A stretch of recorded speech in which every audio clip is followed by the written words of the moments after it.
Hello everyone, welcome back to my channel Initial Solution.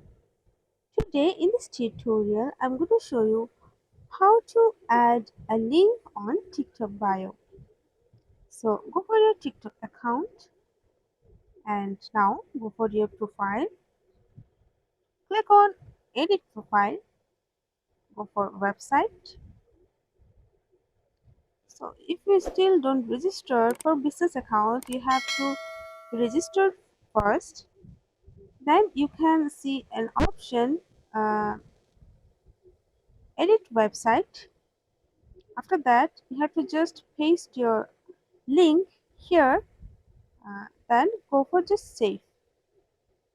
So you can see your link here. So guys,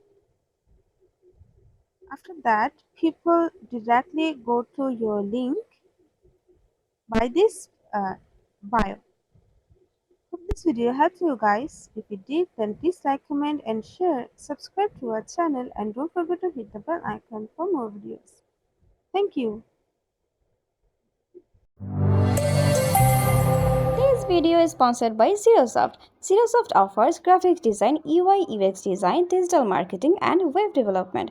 Elevate your brand with Zerosoft today. For more details, check the description box.